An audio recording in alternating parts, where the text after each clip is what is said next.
saint. Et quand ces séraphins criaient Saint, Saint, Saint est l'Éternel des armées, ils voulaient appuyer, insister sur la sainteté de Dieu. Car notre Dieu est saint. Dieu est sauveur. Et ça, nous le concevons bien. Dieu est rédempteur. Nous le concevons bien également. Dieu est guérisseur. Seigneur est celui qui pourvoit. Seigneur est celui qui délivre. Mais les séraphins appuient sur ce fait. Saint, Saint, Saint est l'Éternel des armées. Terre, toute la terre est pleine de sa gloire. J'aimerais partager avec vous la parole de Dieu dans le livre de Jérémie, chapitre 18, à partir du verset 1er jusqu'au verset 10. Nous allons faire cette lecture qui va nous servir de référence ce matin.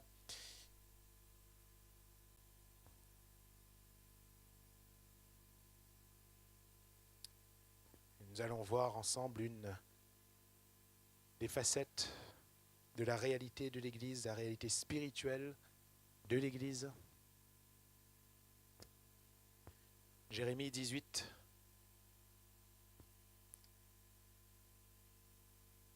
à partir du verset 1er.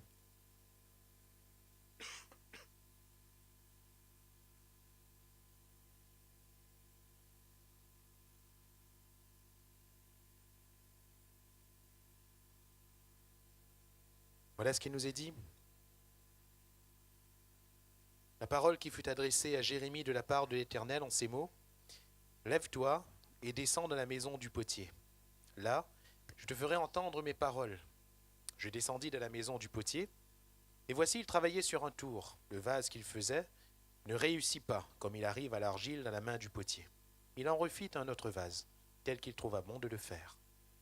Et la parole de l'Éternel me fut adressée en ces mots. Ne puis-je pas agir envers vous comme ce potier, maison d'Israël, dit l'Éternel. Voici comme l'argile est dans la main du potier, ainsi vous êtes dans ma main, maison d'Israël. Soudain je parle sur une nation, sur un royaume, d'arracher, d'abattre et de détruire. Mais si cette nation sur laquelle j'ai parlé revient de sa méchanceté, je me repens du mal que j'avais pensé lui faire. Et soudain, je parle sur une nation, sur un royaume, de bâtir et de planter. Mais si cette nation fait ce qui est mal à mes yeux et n'écoute pas ma voix, je me repens du bien que j'avais eu l'intention de lui faire. Amen. Gloire à Dieu.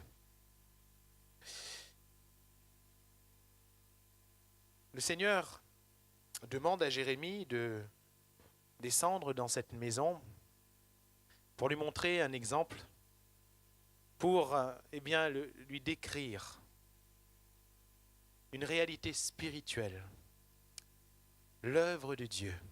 Ne puis-je pas faire ainsi, dira le Seigneur. Ne puis-je pas faire son œuvre? Alléluia. C'est lui qui fait. Hein? C'est lui qui fait. Quand on était petit, on a appris une petite chanson au club biblique. Certainement que beaucoup connaissent cette chanson. Cette chanson disait « Petit fleur rouge là », c'est lui qui fait. Hein? C'est lui qui fait. C'est lui qui fait tout ça, pas moi. Hein? C'est lui qui fait. Et son œuvre, c'est la sienne. Son œuvre, c'est la sienne. Ce n'est jamais la nôtre, ce n'est pas la mienne, c'est la sienne. C'est Dieu qui œuvre. Et il va dire ici à Jérémie, ne puis-je pas agir? C'est moi qui fais. Il est en train de dire à Jérémie, c'est moi qui fais. Il y a beaucoup de palabres, beaucoup de paroles, beaucoup de plaintes, beaucoup de légèreté, mais c'est moi qui fais. Les hommes pourront dire ce qu'ils veulent, on pourra entrevoir ce qu'on voudra, mais c'est moi qui fais, dit le Seigneur. C'est moi qui fais. Et nous devons réaliser que c'est Dieu qui fait. Et quand Dieu demande à Jérémie de descendre à la maison du potier, Jérémie, il regardait, il considérait cette maison. Et dans cette maison, bien sûr, il voyait le potier. Il voyait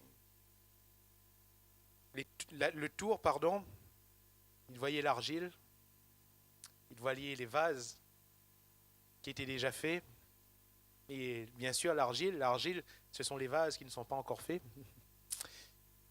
Et le tour, le lieu du travail de Dieu. Et ce ce lieu du travail de Dieu, du potier, pardon, est dans la maison. C'est dans la maison. Le potier ne travaillait pas à l'extérieur de sa maison, mais dans sa maison. Et le tour se trouvait là. Et il voyait les mains du potier qui montaient le vase, qui prenait cette pâte d'argile, qui essayait de manipuler, de malaxer cette pâte pour poser sur le tour. Ensuite, il commençait à monter. Le vase. Et il voyait tous ces vases qui étaient si différents les uns des autres. Mais c'était tous des vases. Tous.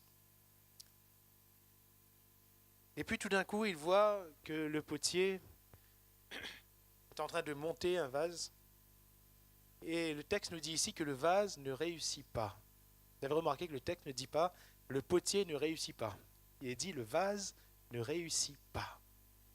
Comme il arrive à l'argile. Et oui, il arrive que l'argile ne réussisse pas.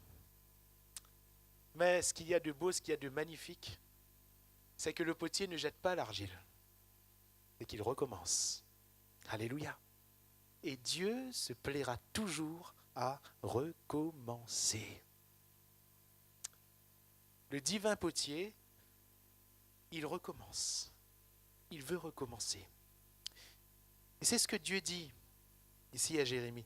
Ne puis-je pas agir ainsi ? Et il est en train de dire, moi je veux agir ainsi. Et il est en train de dire, tout ce que tu as vu finalement, c'est l'expression de mon œuvre.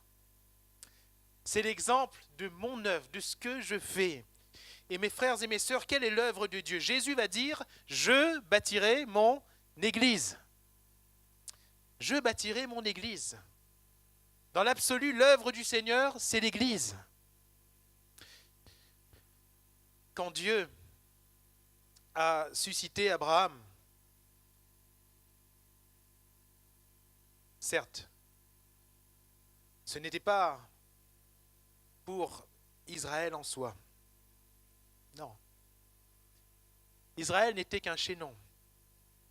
Israël n'était qu'un maillon. Mais Dieu va dire à Abraham, tu auras une postérité, Abraham. Et toutes les familles de la terre seront bénies en toi et ta postérité. Voyez-vous, le but, ce n'était pas Israël, c'était la postérité. Et la postérité qui allait venir, c'était le Christ.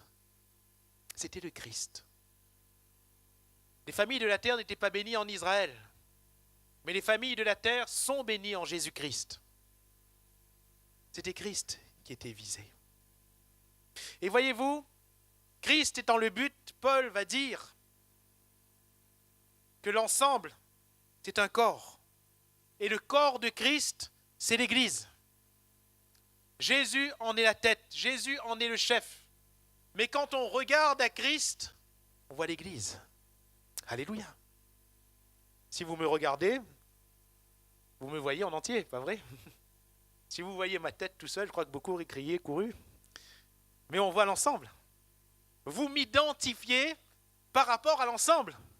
Même si vous connaissez ma tête, si vous voyez ma tête en dehors de mon corps, c'est que je suis mort. Vous savez qu'il y a un gros problème.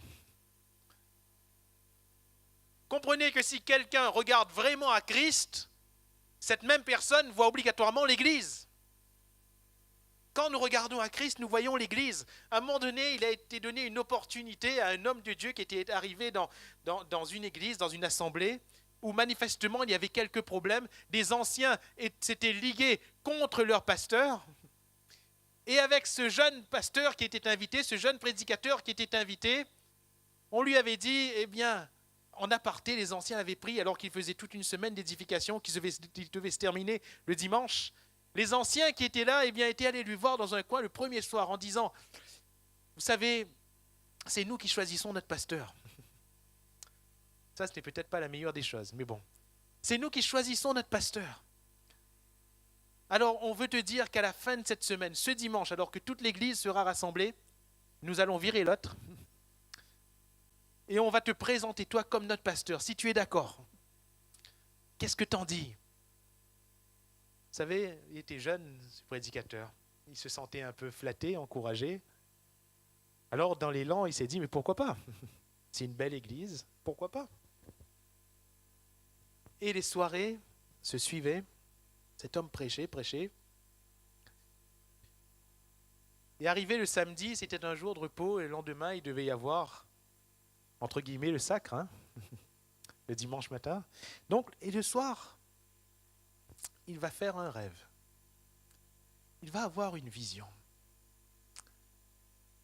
Et dans cette vision, cet homme, ce jeune prédicateur, il se retrouvait devant un géant. Une personne dont il ne voyait que les pieds, que les jambes, et tout le reste du corps, eh bien, disparaissait dans les nuages. Un géant. Et lui, ce jeune prédicateur, dans ce rêve, il se trouvait avec 2 haches, 2 sabres. Et alors, il était en face de ce géant, il a commencé à combattre, il a commencé à couper. Et les morceaux des jambes commençaient à s'écarteler, et le corps descendait. Il continuait, il coupait, et les morceaux partaient au fur et à mesure, et le corps descendait. Il coupait, il continuait à couper, et à un moment donné, il a vu le visage de cette personne, la tête, et il a vu que c'était le Christ. Et il a commencé à pleurer. Et il a dit, mais qu'est-ce que je fais? Il s'est réveillé. Et vous savez, pour ce prédicateur, il était jeune, c'est vrai, il n'avait pas conscience de toute chose, mais 2 et 2 font 4. Hein. Alors, il s'est dit, je ne vais pas faire une bonne chose. Et le soir même, il a pris l'avion pour retourner dans son état, chez lui. Il n'est pas allé au culte le lendemain matin, parce qu'il s'est dit une chose, je ne vais pas diviser le corps de Christ. Je ne vais pas diviser le corps de Christ.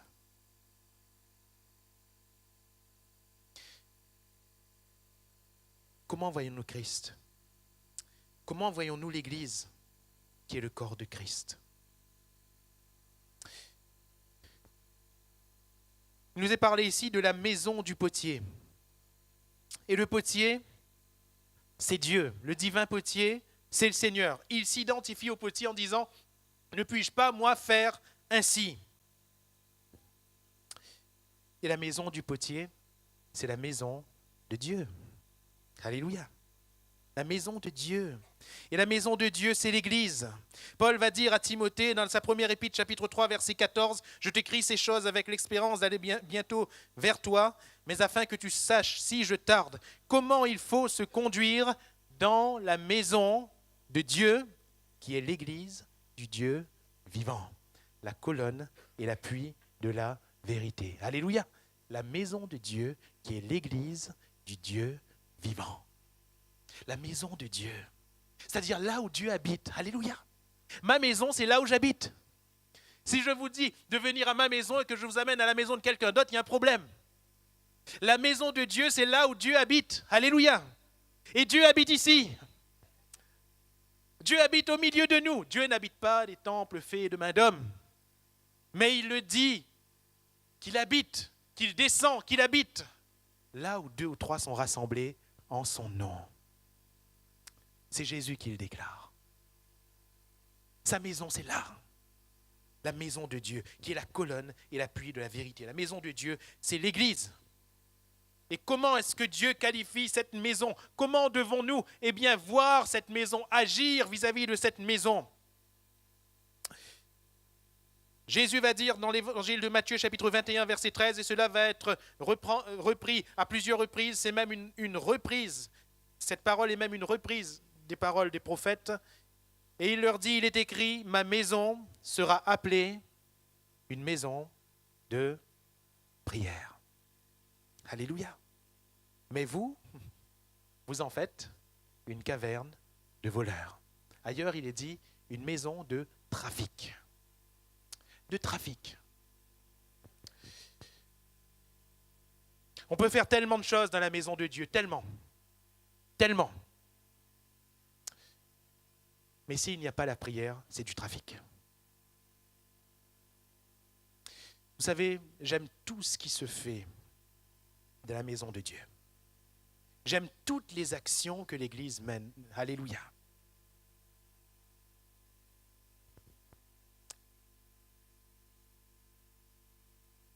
Que ce soit des actions musicales, que ce soit des actions sociales. Il n'y a pas très longtemps, pour la fête de la musique, on a eu cette petite manifestation, mais ce qui a réjoui mon cœur, c'est de voir les frères et les sœurs être là, à l'œuvre. Alléluia. Que ce soit ceux qui tenaient des stands, que ce soit ceux qui venaient, qui participaient, tout le monde était là et on se réjouissait ensemble. Mais si la maison de Dieu n'est plus une maison de prière, elle devient une maison de trafic. Trafic dans le sens où on fait des choses, légitimes ou pas. Jésus a dit, ces choses, dans quel cadre, dans quel contexte? Rappelez-vous, il entre dans le temple. Et qu'est-ce qu'il trouve? Il trouve des marchands. Il trouve des changeurs. Pourquoi était-il là? N'y avait-il pas une raison? J'aimerais vous dire que si, il y en avait une. Des Juifs sortaient de très loin, d'autres tribus d'Israël, mais aussi d'autres pays. Il y avait des Juifs de Grèce, il y avait des Juifs de toutes les contrées qui entouraient Israël. De partout, qui venaient pour rendre un culte à Dieu. Parfois, ils faisaient des jours de marche. Et la loi de l'Éternel leur demandait d'amener une offrande, une bête en sacrifice. Ils ne pouvaient pas faire des jours de voyage avec leurs offrandes. Les bêtes pouvaient mourir en route. Qu'allait-il alors offrir à l'Éternel? Alors, qu'est-ce qu'ils faisaient? Souvent, ils amenaient de l'argent. Et arrivés sur place, c'était facile au temple, ils achetaient des bêtes et ils offraient en sacrifice. C'était légitime. C'était légitime. Parfaitement légitime. Cependant, ce n'était pas le lieu. Vous comprenez? C'était légitime, mais ce n'était pas le lieu. Dans le temple, ces gens, dans le temple où il devait y avoir le culte à l'Éternel, dans le temple où il devait y avoir des prières qui montent vers Dieu, dans le temple, on entendait le bruit des animaux. On entendait les vendeurs, vous savez, comme un marché forain. Hein? 2 coqs pour 10 euros.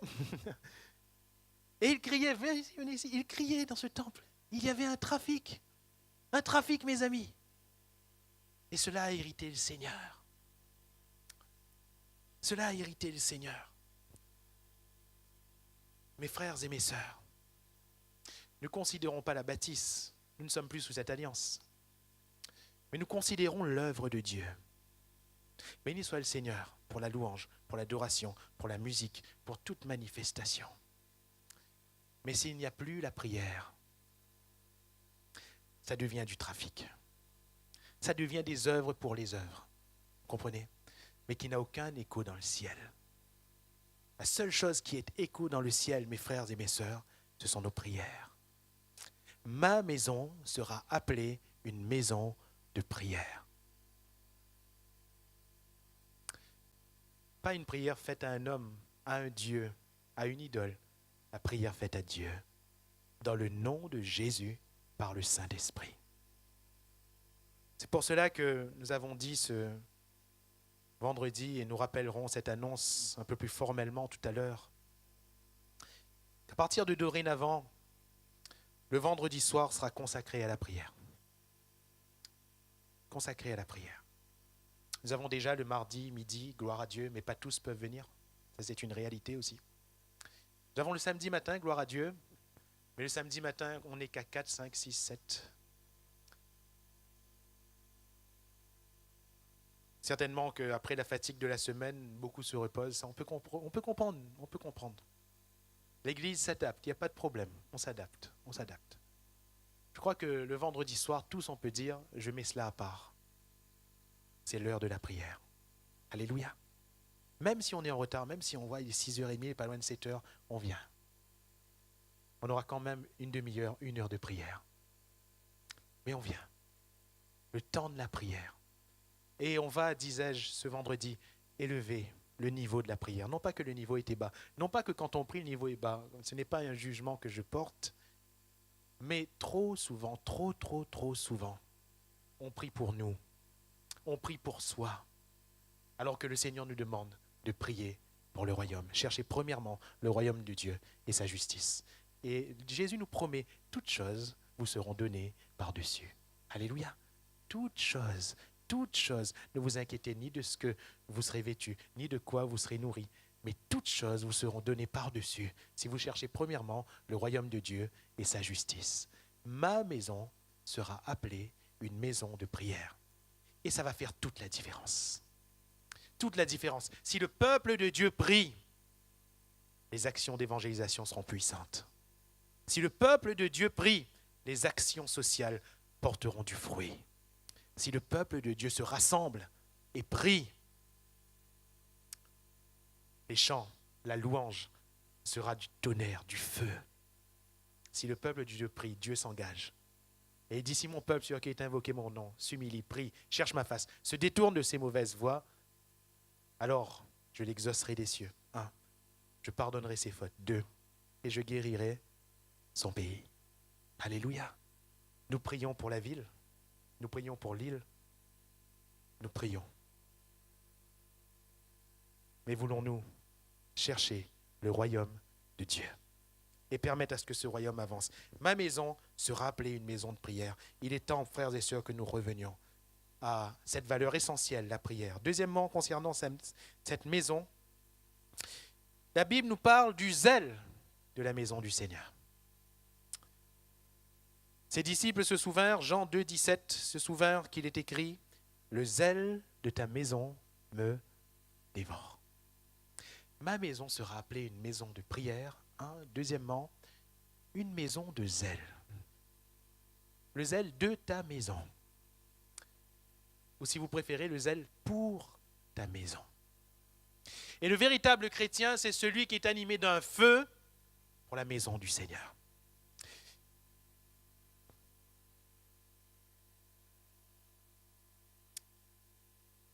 Le zèle, c'était un terme particulier de l'époque. Ça vient du grec zéloo. Vous vous rappelez qu'il y avait parmi les disciples de Jésus un qui s'appelait Simon le Zélote. Le Zélote. Et les zélotes de l'époque, c'était des gens qui étaient enflammés pour leur nation, des patriotiques à fond. Il ne fallait pas mal parler de leur pays. Il ne fallait pas toucher à leur pays. Il ne fallait pas que des étrangers viennent envahir leur pays. Et en l'occurrence, là, c'était les Romains qui avaient envahi. C'était des anti-romains, totalement des anti-romains. Des zélotes. Des zélotes. Aujourd'hui, ce sentiment patriotique, on le retrouve un petit peu moins dans la société. À l'époque, c'était très très fort. Ils tuaient, ces gens tuaient pour leur pays. Des fanatiques, on pourrait dire. Aujourd'hui, je retrouve ça un petit peu dans la description, quand j'ai lu la description de ces zélotes de l'époque, on retrouve ça un peu dans les stades de foot. Les fameux supporters de foot. D'ailleurs, quand la Bible nous dit « supportez-vous les uns les autres », il faut plutôt le voir sous cet angle-là. Ce n'est pas se supporter « Ah Seigneur, il faut me supporter le frère. Il faut me supporter la soeur. Il ne gagne plus, mais il faut me supporter Ali. » Non, ce n'est pas dans ce sens-là. Vous vous rendez compte s'il faut vivre une vie comme ça, avec 700 frères, 700 sœurs à supporter comme ça? Le poids est lourd. Non, ce n'est pas comme ça. Quand il est dit « supportez-vous les uns les autres », c'est dans le sens du supporter. Allez, allez, frères, sœurs, prends courage. Allez, allons de l'avant. On va prier ensemble, on va chanter ensemble, on va faire des choses ensemble, mais il ne faut pas que tu restes à terre. Allez, relève-toi, vas-y. C'était ce que les supporters faisaient, c'est ce que les supporters font encore aujourd'hui dans les stades de foot. Conçoivent pas que leur équipe perde. Ils sont prêts à tout, il faut que leur équipe gagne. Il est arrivé de voir le championnat anglais, par exemple. Vous savez, il y a des petites équipes, mais ce n'est pas possible. Ce sont des petites équipes, des équipes qui n'ont certainement aucune chance devant les grosses équipes. Parfois, on est à 5-0 pour l'équipe d'en face. Il reste 1 minute à jouer. 1 minute. Vous ne pouvez pas mettre 5 buts en 1 minute. Ce n'est pas possible. 1 minute à jouer. Mais vous voyez les supporters. Allez, allez. Ils sont toujours derrière. Ils supportent toujours. Ils se disent qu'en 1 minute, ils peuvent égaliser 5 buts. Des zélotes. Des zélotes. Le zèle de ta maison me dévore. Où est notre zèle pour la maison du Seigneur? Où est notre zèle pour l'Église? Où est notre envie? Parfois on est comme ça, on regarde, on voit parfois peut-être l'Église piquer du nez, parfois peut-être qu'il y a moins de monde, peut-être parfois les gens sont moins intéressés. Tout de suite on dit, c'est le pasteur des brouilladis, ça. C'est le pasteur. Où est notre zèle à nous? Le zèle de ta maison me dévore. Alléluia. Le zèle de ta maison me dévore. Ce n'était pas chose facile pour Jésus, simple homme, ce jour-là, de mettre dehors ces marchands, de prendre des fouets et de chasser ces vendeurs, ces changeurs, que tout le monde cautionnait. Vous êtes conscients, nous sommes conscients que tout le monde avait accepté ce fait dans le temple, tout le monde. Jésus seul n'a pas suivi le courant. Et Jésus a dit non, ça ne convient pas à la maison de Dieu. Il fallait du courage à Pierre ce jour-là pour dire à Ananias et Saphira, ce que vous faites ne convient pas à la maison de Dieu. Il fallait du courage à Paul ce jour-là, lui le nouvel apôtre, pour dire à Pierre, qui est une colonne, s'efface, ce n'est pas bien ce que tu es en train de faire. Ça ne convient pas. Qu'est-ce qui convient à la maison de Dieu? Le psalmiste le dira, la sainteté convient à sa maison. Alléluia. Ton hypocrisie, Pierre, ne convient pas à la maison de Dieu. Excuse-moi, Pierre, tout apôtre que tu es. Mais ton hypocrisie ne convient pas à la maison de Dieu. Le zèle de ta maison me dévore. Alléluia. Cette maison est une maison spirituelle. L'Église est une maison spirituelle. Alors oui, nous avons un bâtiment. Il y a beaucoup, je ne sais pas pourquoi, ils prêchent contre les bâtiments. Il y a beaucoup qui voient ça comme une anomalie. Non, il ne faut pas de grands bâtiments pour réunir l'Église. L'Église doit se réunir dans des maisons. Ce n'est pas doctrinal. C'est normal qu'on ait un endroit où on se rassemble. C'est normal, j'allais dire encore heureux. Il vaut mieux être là que dehors. Hein? Il y a souvent beau temps à Saint-Louis, on ne s'en plaint pas. Mais on a quand même un toit sur notre tête. Gloire à Dieu pour cela, alléluia. On a quand même des chaises où s'asseoir. On a tout cela, gloire à Dieu. Il faut quand même un peu de matériel. Mais l'Église n'est pas une maison matérielle, l'Église est une maison spirituelle. Composée non pas de briques, de pierre américain, ou autre, avec du ciment. Non. Composée de pierres vivantes. Alléluia. Les pierres américaines sont en Amérique. Nous sommes des pierres réunionnaises. Vivantes. Alléluia. Vivantes. Pierres vivantes que nous sommes. Pierre va dire dans sa première épître, dans le chapitre 2, verset 4, « Approchez-vous de lui, pierre vivante, c'est lui la pierre vivante, rejetée par les hommes, mais choisie et précieuse devant Dieu, et vous-même, comme des pierres vivantes, édifiez-vous pour former une maison spirituelle, un saint sacerdoce, afin d'offrir des victimes spirituelles agréables à Dieu par Jésus-Christ. » Alléluia. Vous-même, comme des pierres vivantes. Tu es une pierre vivante, mon frère. Tu es une pierre vivante, ma sœur. Tu peux le dire ce matin, je suis une pierre vivante. Celui qui est à ma droite est une pierre vivante. Celui qui est à ma gauche est une pierre vivante. Et nous devons être unis les uns aux autres, sans artifice. Sans artifice. Qu'est-ce qui nous lie les uns aux autres? C'est l'amour de Dieu. C'est l'amour de Dieu, il n'y a pas autre chose. Ce lien est invisible, ce lien est immatériel. Nos corps sont matériels, mais le lien qui nous unit est immatériel. Nous sommes juste ensemble. Alléluia. Vous allez me dire, mais comment le bâtiment tient? Il a fallu des joints pour faire tenir les pierres, frère. Eh bien, ça tiendra. Ça tiendra.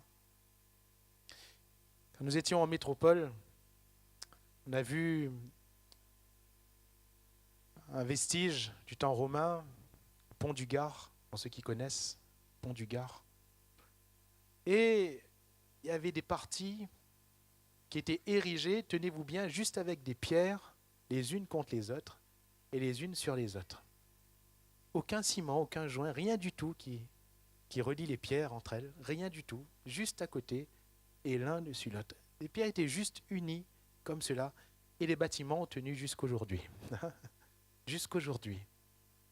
Et c'est magnifique. Quand j'ai vu ça, j'ai pensé à l'église. Les pierres, juste les pierres. Et le Seigneur, il construit en rajoutant les pierres les unes aux autres. Alléluia. Comme un sage architecte, les pierres les unes aux autres. Nous sommes l'église du Dieu vivant. Attention à ce que cette maison ne soit pas divisée. Jésus va parler dans ce contexte où on l'accusait de chasser les démons par le prince des démons, Belzébul. Et Jésus va dire dans Marc chapitre 3, verset 23, « Comment Satan peut-il chasser Satan ? Si un royaume est divisé contre lui-même, ce royaume ne peut subsister. Et si une maison est divisée contre elle-même, cette maison ne peut subsister. » Et j'aimerais ramener cela également à l'Église, parce que ça fonctionne partout. Si une Église est divisée contre elle-même, elle ne peut subsister. L'Église avec un grand E va subsister, parce que c'est celle du Seigneur. Mais ne croyons pas qu'une assemblée divisée contre elle-même va résister.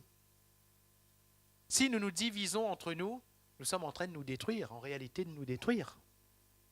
Mon corps est comme ça, mais si j'arrache mon bras, je suis en train de détruire mon corps. On ne peut pas dire ça, Ira, c'est qu'un bras. Non, je suis en train de détruire mon corps. Si une partie de mon corps se détache de mon corps est en train de se corrompre, de se détruire. Et quand au milieu de l'Église, il y a des divisions, Paul parlait par exemple aux Éphésiens, en disant que Jésus a eu le ministère de la réconciliation. Des deux, il n'en a fait qu'un. Dans cette Église, il y avait des divisions. Paul parle aux Corinthiens, parce que dans cette Église, les uns disaient, eh bien moi je suis de Paul, moi je suis de Céphas, moi je suis d'Apollos, moi je suis de Christ. Et il va dire, mais Christ est-il divisé ? Mais non, il n'est pas divisé. Pourquoi est-ce qu'il y a de telles disputes au milieu de vous ? Pourquoi est-ce qu'il y a de telles querelles au milieu de vous ? Et mes frères et mes sœurs, j'aimerais le dire, que dans la maison de Dieu, il ne devrait pas y avoir de querelles. Que dans l'église du Dieu vivant, il ne doit pas y avoir de querelles. On ne doit pas entendre que des familles soient divisées entre elles. On ne doit pas entendre que dans des quartiers, les uns ne fréquentent plus les autres. Qu'on n'ait pas le temps de se voir, c'est une chose. Mais qu'on ne veuille pas se voir, c'est autre chose. L'Église ne peut pas avancer ainsi. Toute maison divisée contre elle-même ne peut pas subsister. Et c'est un drame. Et Paul va dire aux Corinthiens qui se divisaient pour des raisons qui leur étaient propres, mais ne pouvez-vous pas supporter quelque injustice à cause du nom du Seigneur ? Lui qui a porté toutes nos injustices, lui qui a porté tous nos péchés, même si ton frère t'a fait du tort, ne peux-tu pas regarder ton frère en face et lui dire « Mon frère, que Dieu te bénisse ». Sommes-nous capables de le faire ? C'est un grand défi, je le reconnais. C'est un grand défi. Parfois, si on n'y veille pas, on manque à cela. Je le vois dans ma propre vie. Si on n'y veille pas, on manque à cela. Malgré les discordes, malgré les mésententes, malgré ce qui a pu être dit de difficile à entendre, ne pouvons-nous pas nous bénir mutuellement ? Ne pouvons-nous pas nous appeler encore frères, sœurs ?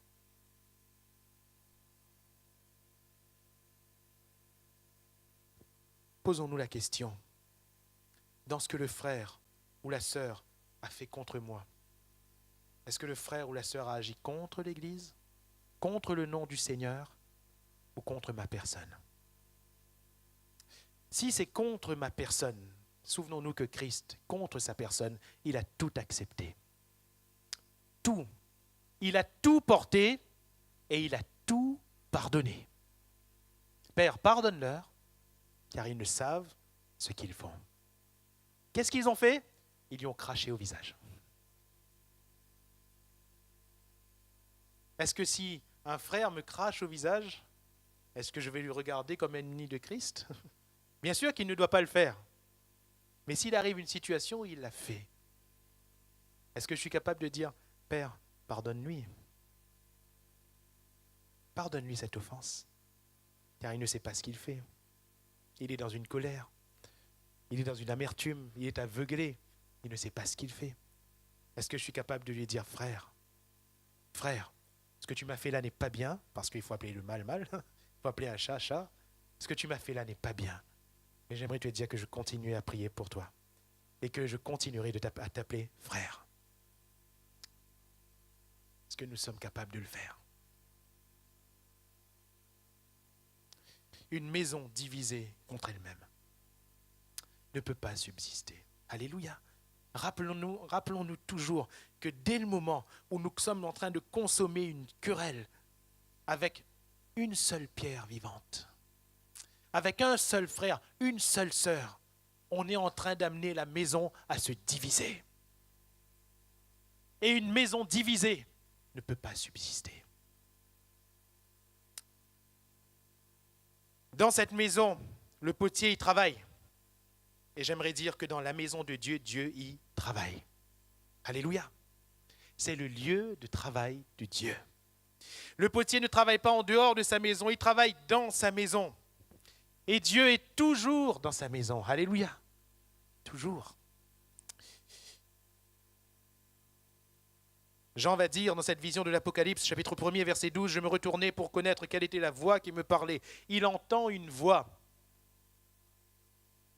Mais il n'y a pas que la voix qui est là. La personne qui parle est là aussi. Si nous entendons la parole de Dieu, Dieu est là. Mes brebis connaissent ma voix. Et elles me suivent. Et après m'être retourné, je vis 7 chandeliers d'or, et au milieu de ces 7 chandeliers, qui sont le symbole de l'Église, quelqu'un qui ressemblait à un fils d'homme.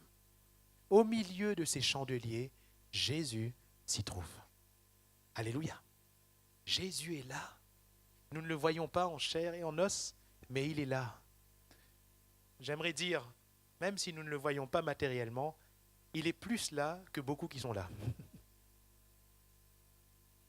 Il est plus présent que beaucoup qui sont présents. Là, j'ai rattrapé l'attention de tout le monde. Voilà. Parfois, notre cœur est ailleurs. Parfois, nos pensées sont ailleurs. Mais Jésus, ses pensées sont bien là. Et son cœur est bien là. Alléluia. Il est là. Et dans cette maison, je disais qu'il y avait des vases. Nous sommes ces vases. Nous sommes des vases. Paul va dire aux Romains, chapitre 9, verset 20, « Ô homme, toi plutôt, qui es-tu pour contester avec Dieu? Le vase d'argile, dira-t-il à celui qui l'a formé, pourquoi m'as-tu fait ainsi? Le potier n'est-il pas maître de l'argile pour faire avec la même masse un vase d'honneur et un vase d'un usage vil? » Vous avez remarqué, il est écrit un vase d'honneur. Il n'est pas écrit un vase vil, mais un vase d'un usage vil. L'usage. Il y a l'état et il y a l'usage. Nous sommes tous des vases d'honneur, avec une apparence vile. Et l'usage, c'est le Seigneur qui choisit. C'est lui le potier. Alléluia. C'est lui le maître de sa maison. Il nous utilise comme il veut, où il veut et quand il veut. Nous sommes ces vases. Alléluia. Nous sommes ces vases. Quels vases? Des vases lavés par le sang de Jésus. Dans le livre du Lévitique, dans le chapitre 14, vous le lirez chez vous, il est question de tout ce rite sacrificiel concernant la purification du lépreux. Et on devait prendre 2 oiseaux. L'un était égorgé, l'autre était relâché. L'oiseau qui était égorgé au verset 50, il est dit que le sacrificateur égorgera l'un des oiseaux sur un vase de terre. Sur un vase. Le sang jaillissait sur le vase. Nous sommes ces vases de terre sur lesquels le sang de Jésus a jailli et nous a lavés de tout péché. Alléluia. Des vases purs, purifiés par le sang de Jésus. Quels vases sommes-nous? Nous sommes en tant que vases des contenants. Un vase doit porter quelque chose. C'est sa fonction. Il y a des vases à fleurs. Il y a des vases pour ceci, des vases pour cela. Le vase est avant tout un contenant. Et nous contenons quoi? Paul va dire aux Corinthiens de sa deuxième épître, chapitre 4, verset 7, « Nous portons un trésor. Nous portons ce trésor dans des vases de terre, afin que cette grande puissance soit attribuée à Dieu et non pas à nous. » Alléluia. Des vases de terre. Vils d'apparence. Rien pour attirer le regard. L'aspect n'a rien pour plaire. On est comme Christ. Mais cependant, nous portons, non pas des fleurs, mais un trésor. Quel trésor? La vie de Christ. La vie de Christ en nous, qui se manifeste par la puissance de Dieu. La vie de Dieu se manifeste par la puissance. Et cette puissance se manifeste parce que nous portons ce trésor. Non pas à cause de ce que nous sommes seulement, mais à cause avant tout de ce que nous portons. Nous sommes porteurs de Christ. Quel vase sommes-nous? J'aime bien ce passage où Marie va venir devant Jésus dans cette maison, alors qu'elle se sait pécheresse. Elle a avec elle un vase d'albâtre, en apparence comme n'importe quel autre vase. Mais ce vase porte aussi un trésor. Un parfum de nard pur de grand prix. De grand prix. Aujourd'hui encore, pour faire leur composition, une fois j'avais vu ça, donc des parfumeurs, ceux qui font des cosmétiques, il leur arrive d'utiliser du nard pur. Mais c'est tellement cher que pour une bouteille de parfum, par exemple, ils utilisent une seule goutte, une seule petite goutte. Pour une boîte de crème ou d'autres cosmétiques, ils utilisent une seule goutte, une petite goutte, parce que c'est très cher. C'est très cher. Et la propriété est si précieuse, propriété de ce parfum, parfum de nard pur. Cette femme portait ce parfum, et le vase a été brisé, et le parfum s'est libéré, et l'odeur, la Bible nous dit, s'est répandue dans toute la maison. Alléluia. Quel vase sommes-nous? Des vases d'albâtre. Nous portons un parfum. Et ce parfum, c'est notre louange. Ce parfum, c'est notre adoration. Le parfum auquel Dieu prend plaisir, mes frères et mes sœurs. C'est le fruit de nos lèvres qui célèbre son nom. Ce parfum. Mais quand est-ce que ce parfum s'échappe réellement? Ce n'est pas seulement quand on parle. Et j'aimerais vous donner un secret qui est biblique. C'est quand le vase est brisé. C'est quand le vase est brisé. Tant que le vase est fermé, le parfum, il est là, hein? Mais il n'y a aucune odeur. Il est là, mais il n'y a aucune odeur. Parfois, notre louange est là, mais il n'y a pas d'odeur. Il n'y a pas d'odeur. Tandis que, quand nous sommes brisés, qu'est-ce qui nous brise? Souvent la souffrance, les moments difficiles, ce qui va mal dans notre vie. C'est ce qui nous brise, frère, c'est ce qui nous brise, sœur. Et si dans ce qui nous brise, nous arrivons encore à louer le Seigneur. Cette louange a un grand prix. Alléluia. Cette louange est véritablement la louange des enfants de Dieu. Parce que le païen, celui qui ne connaît pas Dieu, il peut louer Dieu avec ses lèvres, mais quand ça va, quand Dieu a amené une solution, quand il a été là, il s'est manifesté, oui, ça va. Mais quand il souffre, la bouche reste fermée, le cœur reste fermé. Quel vase sommes-nous? Des vases selon 2 Timothée chapitre 2 verset 21, des vases qui doivent se conserver purs pour être un vase d'honneur. Alléluia. Pour rester des vases d'honneur, nous devons nous garder purs. Jean chapitre 2, avec cette eau transformée en vin, dans cette histoire, il y avait des vases. Des vases qui contenaient de l'eau et qui servaient à la purification des Juifs. Alléluia. Quels vases sommes-nous? Nous sommes ces vases. Nous nous sanctifions nous-mêmes et nous amenons aussi la sanctification autour de nous. Alléluia. Pourquoi? Parce que nous sommes au service du Seigneur. Quel vase sommes-nous? Et j'aimerais terminer toute cette symbolique des vases avec l'histoire de cette veuve. Vous vous rappelez qui est venue voir l'homme de Dieu en la personne d'Élisée?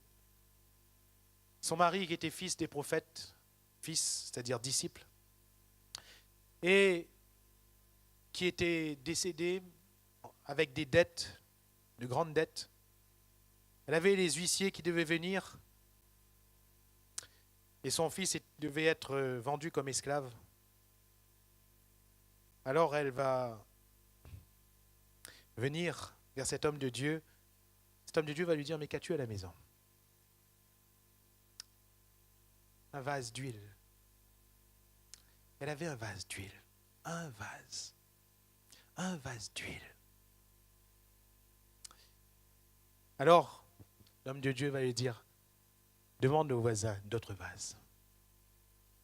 Et ces vases, ces autres vases qui étaient dans la maison, dans les maisons qui étaient autour, devaient entrer dans cette maison, là où il y avait ce seul vase.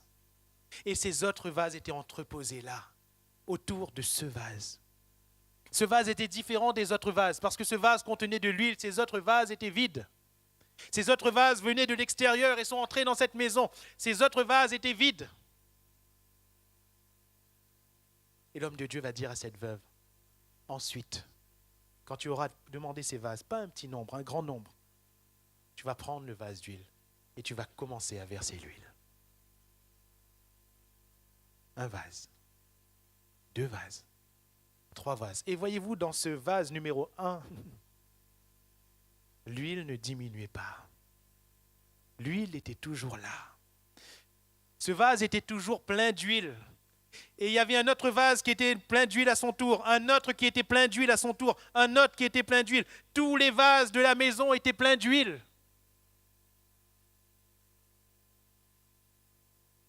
Le vase numéro 1, c'est Jésus.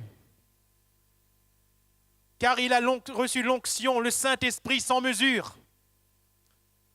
Et il donne le Saint-Esprit à ceux qui viennent à lui. Alléluia.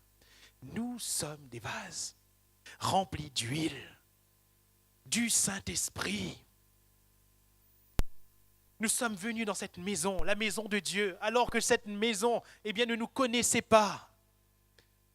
Mais Dieu nous connaissait. Nous sommes venus sans signification, vides, sans rien. Dieu nous a pris. Et Jésus a déversé en nous le Saint-Esprit.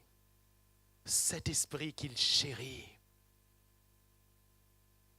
Le sceau de son amour en nous, afin que nous soyons une bénédiction pour les autres. Alléluia. Ces vases ensuite étaient vendus, afin de racheter l'âme de cet enfant. En langage spirituel, cet enfant qui allait être esclave. Il y aurait tant à dire sur cette histoire. Elle est belle, mais elle nous rappelle combien nous sommes et nous devons être des vases d'huile.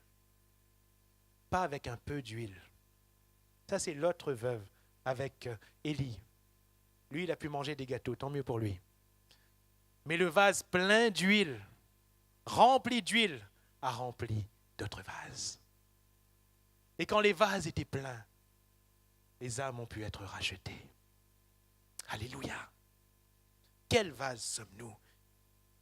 Et j'aimerais conclure par ceci. Maison du potier. Et Dieu est le Dieu qui, dans sa maison, fait grâce. Pourquoi? Parce qu'il est le seul juge. Alléluia.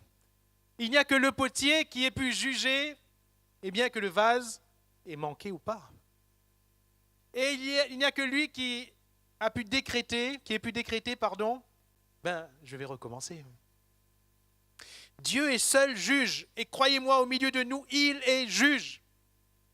Il est juge. Le jugement commence par la maison de Dieu.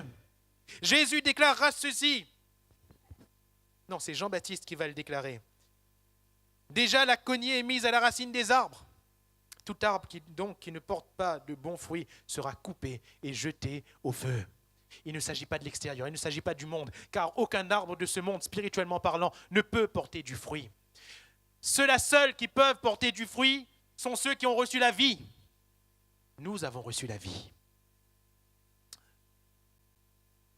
Et Dieu regarde. Tout arbre qui ne porte pas de bons fruits sera coupé et jeté au feu. Le jugement commence par la maison de Dieu. C'est pourquoi le peuple de Dieu doit revenir. C'est pourquoi nous devons revenir à ce qui est essentiel. Quelle maison sommes-nous? Quel vase sommes-nous? C'est toute la question. Et si ce matin, nous voyons que nous manquons, les critères étaient nombreux ce matin, mais si nous voyons que nous manquons, Dieu qui seul peut juger, qu'est-ce qu'il a dit qu'il veut faire? Qu'est-ce qu'il a dit à Jérémie? Ne puis-je pas agir comme ce potier? Dieu veut faire encore grâce. Alléluia. Si tu es ce vase qui a manqué entre ses mains, est-ce que c'est à cause de nous qu'on manque? Ce n'est pas à cause de Dieu. Si on est ce vase qui a manqué entre ses mains, voulons-nous rester entre ses mains? Voulons-nous remettre notre vie sur le tour de Dieu afin qu'il remonte? Alléluia. Nous ne regardons pas aux échecs, car le vase qui va être remonté sera plus beau, plus magnifique que ce qui devait être. Alléluia. Mais voulons-nous participer à la grâce de Dieu?